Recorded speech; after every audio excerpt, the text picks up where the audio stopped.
sa traffic, sabi ko, God bless you! Di ba? Parang galit pa. So, being spirit-led doesn't mean you won't react. It means you will be corrected. And sensitivity to the Spirit keeps us aligned even after mistakes. In Galatians 5, verse 22 and 23, it talks about that, the fruit of the Spirit. Because the fruit of the Spirit should be our character. Ano yung character natin?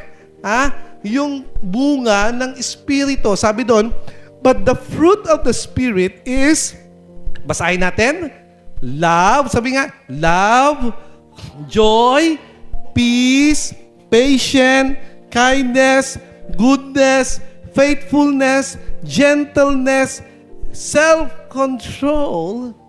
Against such things, there is no law. Merong dapat